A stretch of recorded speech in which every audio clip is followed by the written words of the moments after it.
Bismillahirrahmanirrahim. Assalamualaikum warahmatullahi wabarakatuh. Alhamdulillahilladzi arsala rasulahu bil-huda wa dinil wa kafa billahi shahidan. Asyhadu an la ilaha illallah wahdahu la syarika lahu wa asyhadu anna Muhammadan abduhu wa rasuluhu alladzi la ilaha illallah. Allahu ta'ala fil Qur'anil Karim a'udzu billahi minasyaitonir rajim.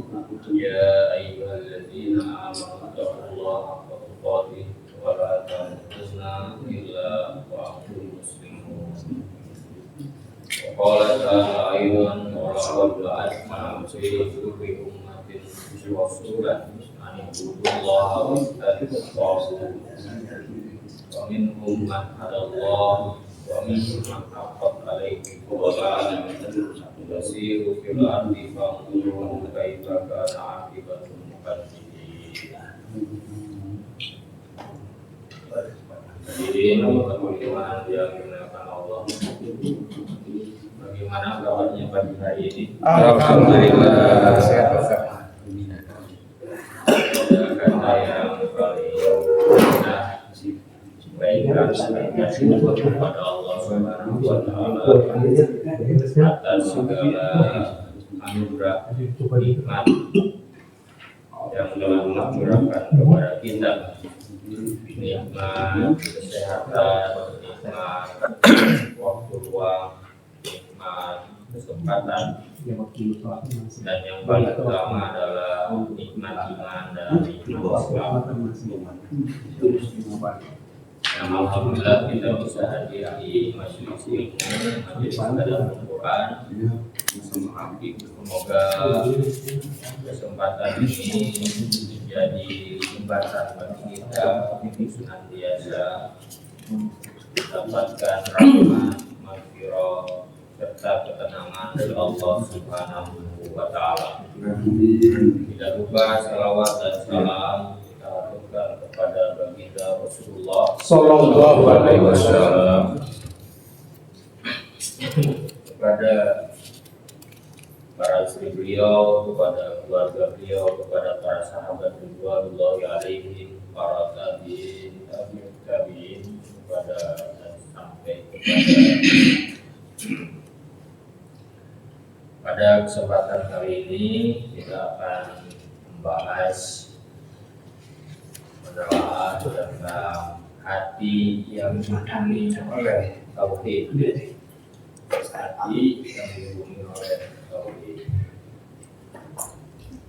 Dari sahabat Abu Hurairah radhiyallahu anhu, beliau menuturkan, "Ila ya Rasulullah." Suatu pertanyaan diajukan kepada Rasulullah SAW. Man as'adun nas syafa'atika yaumal qiyamah. Rasulullah SAW ditanya, siapakah orang yang paling berbahagia dengan syafaatmu pada hari kiamat? Wala Rasulullah Sallallahu Alaihi Wasallam. Rasulullah Sallallahu Alaihi Wasallam menjawab, laqad dzanantu ya Aba Hurairah alla yas'aluni an hadza al-hadis ahadun awwalu minka. Sebelum menjawab pertanyaan tersebut, Rasulullah SAW menuturkan, aku telah menduga, wahai Abu Hurairah, bahwa tidak ada orang yang mendahuluimu dalam menanyakan masalah ini, karena aku melihat pada dirimu sangat tertarik kepada al-hadis. Saking semangatnya sahabat Abu Hurairah, concernnya di dalam masalah hadis. Jadi Abu Hurairah yang kemudian memiliki inisiatif untuk menanyakan perkara ini. di antara sahabat-sahabat yang lain tentang siapakah yang paling bahagia yang akan mendapatkan syafaat Rasulullah SAW pada hari kiamat. Maka kemudian Rasulullah SAW menjawab, as'alun nasi bi syafaati yaumal qiyamah. Orang yang paling berbahagia dengan syafaat pada hari kiamat adalah man qala la ilaha illallah khalisan min qalbihi aw nafsihi, yaitu orang yang mengucapkan kalimat la ilaha illallah dengan ikhlas dari hatinya atau jiwanya. Jadi kalimat la ilaha illallah atau kalimat tauhid itu adalah kalimat yang menyelamatkan seseorang ketika di awal kehidupannya dan nanti ketika menutup akhir hidupnya dan ketika nanti di hari kiamat.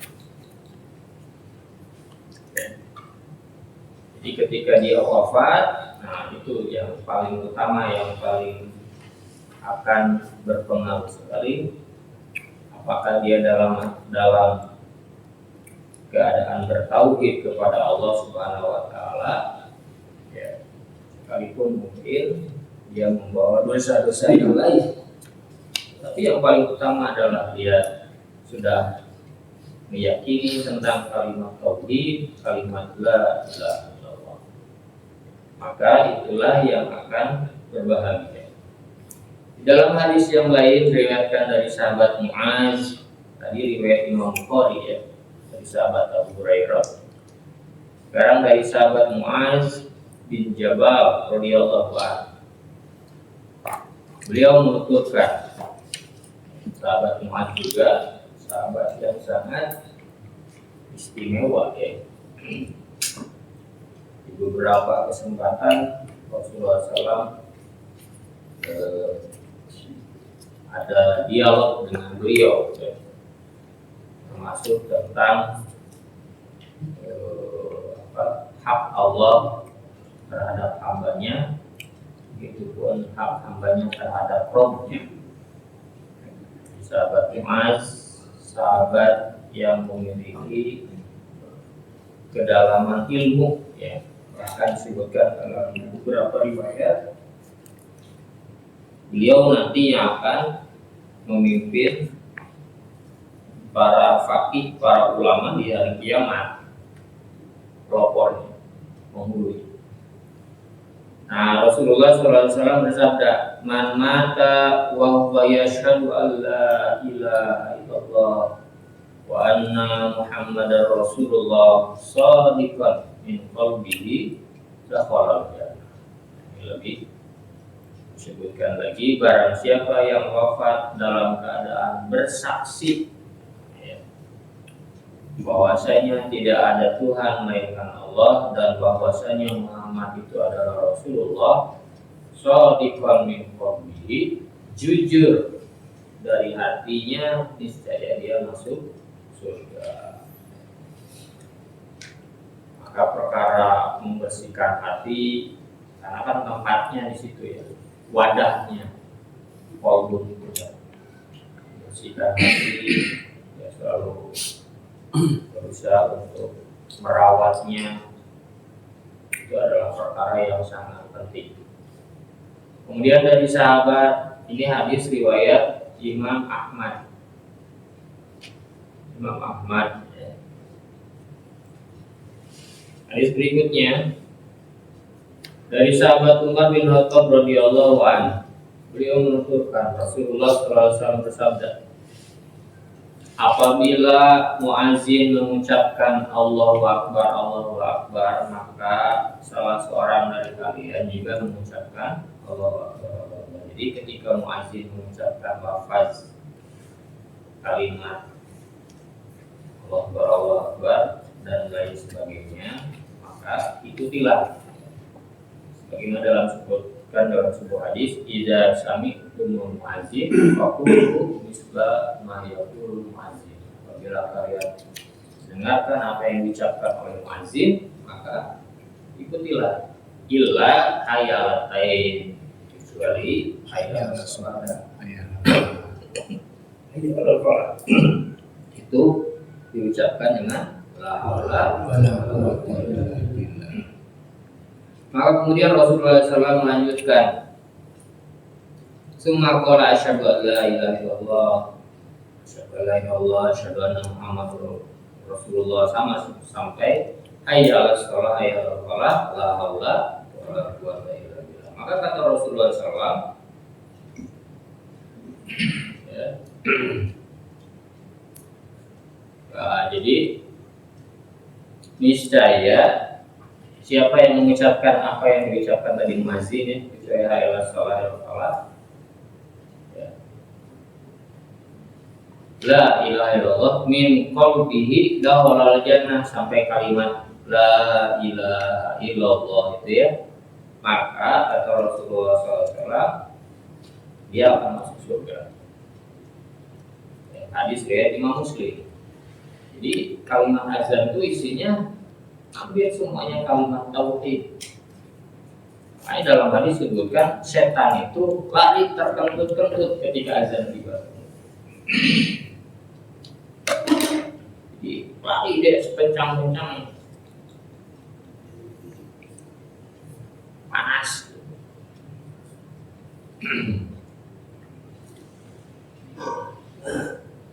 Nah, hati yang merupakan tempat bersemayamnya kalimat tauhid, ya, rasa cinta, makrifat dan keimanan yang memuat kalimat cahaya tauhid yang mampu mensucikan hati. Jadi poni azan ayat azan teh dikupikeun sekarang dijawab, ya, karena itu kalimatnya perintah. Iza sami'tum mu'azzin faqulu misla ma yaqulu mu'azzin. Apabila kalian mendengar azan yang dikumandangkan muazzin, maka ucapkanlah. Nah, itu kalimat perintah. Al-aslu fil amri wajib bil wujub. Asal perintah itu adalah wajib, kecuali ada dalil yang memalingkannya. Wajib, ya. Tapi kewajiban itu justru berdampak kepada para pelakunya. Jadi memiliki kalimat tauhid, dan kalau misalnya kalimat yang dia ucapkan itu jujur dari hatinya, itu insya Allah akan menyebabkan dia masuk surga.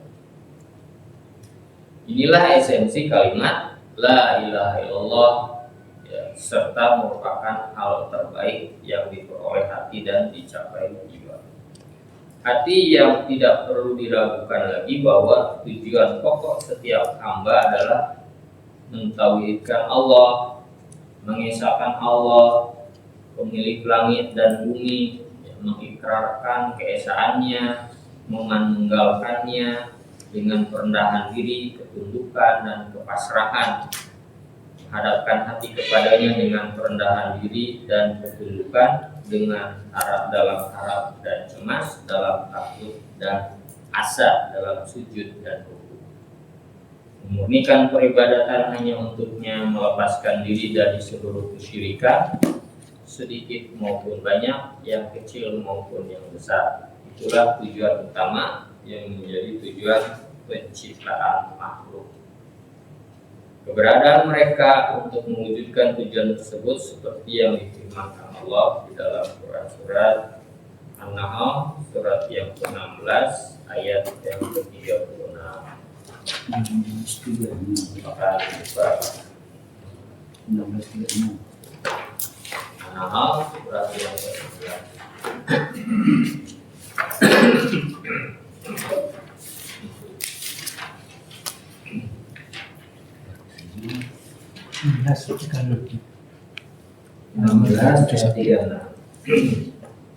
Silakan dibaca. A'udzu billahi minasy syaithanir rajim. أعوذ بالله من الشيطان الرجيم Walaqad ba'atsna fi kulli ummatir rasulan ani budullaha wajtanibut taghut. ولقد بعثنا في كل أمة رسولا أن اعبدوا الله واجتنبوا الطاغوت Faminhum man hadallahu wa minhum man haqqat alaihi dhalalah. ومنهم من هدى الله ومنهم من حقت الضلالة Wasiru fil ardi fangduru kaifa kana akibatul mukadzibin. فسيروا في الأرض فانظروا كيف كان عاقبة المكذبين. Dan sungguh kami telah mengutus seorang rasul untuk setiap umat untuk menyerukan sembahlah Allah dan jauhilah tauhid. Kemudian di antara mereka ada yang diberi petunjuk oleh Allah dan ada pula yang tetap dalam kesesatan. Maka berjalanlah kamu di bumi dan perhatikanlah bagaimana kesudahan orang yang mendustakan rasul-rasul. Jadi Allah Subhanahu wa taala telah menyampaikan bahwa setiap umat telah diutus rasul-rasul Allah, utusan Allah untuk menyerukan, yaitu kalimat tauhid, sembahlah Allah dan jauhilah sembahan-sembahan selain Allah. Namun di antara mereka itu ada yang mendapatkan petunjuk dari Allah, namun ada juga yang berada dalam kesesatan.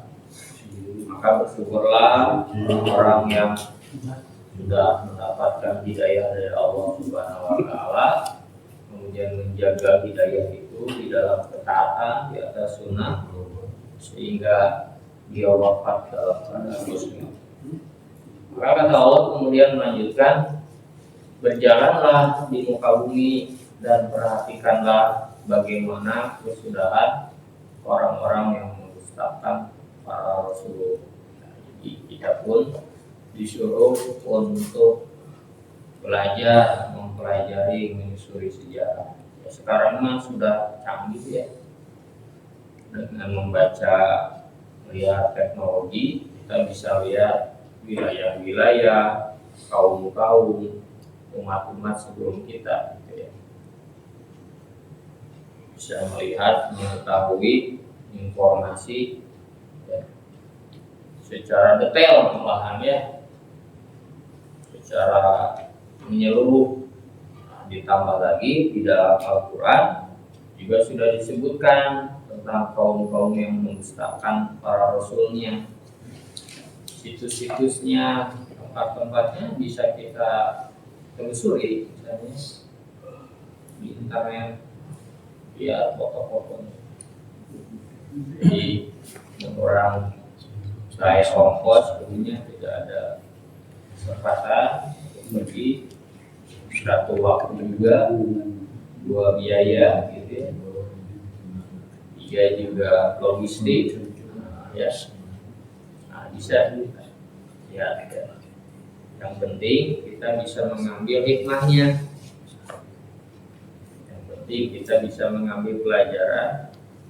Oh, ternyata orang-orang yang mendustakan agama Allah itu ya, ada yang diazab, ada yang disiksa. Nah, ini menjadi sebuah pelajaran. Kita buka juga Quran surat Al-Anbiya, surat yang ke-21, ayat yang ke-25. 21 ayat 25. أعوذ بالله من الشيطان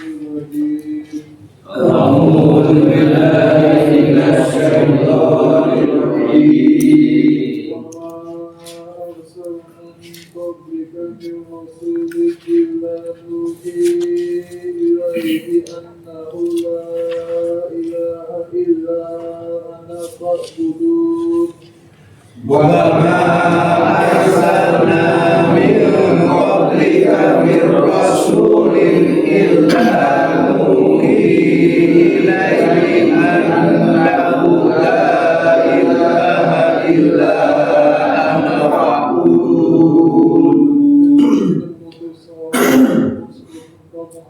Melainkan kami wakilkan kepadanya bahwa tidak ada Tuhan yang berhak disembah selain Aku, maka sembahlah Aku. Astagfirullah. Ya, jadi para rasul itu semuanya sama misinya, yaitu la ilaha illallah. Tidak Tuhan yang berhak disembah melainkan Allah. Jadi tauhid ini menjadi fondasi ajaran Islam, ajaran para nabi dan rasul. Asasnya adalah tauhid, mengesahkan Allah di dalam beribadah. Tidak boleh kita beribadah ya ada saham lain selain Allah, harus lillah, harus Allah, untuk Allah saja, tidak boleh karena yang lain. Nah itu teh perkara meluruskannya itu memang perkara yang sangat krusial, harus kita selalu perbaharui. Jadi keyakinan kita itu ya. Maka tauhid merupakan nikmat terbesar yang dianugerahkan Allah Subhanahu wa taala kepada hamba. Sebagaimana tercantum di dalam Quran surat An-Nahl surat yang 16 ayat yang kedua. Kalau tadi 36, sekarang ayatnya yang kedua.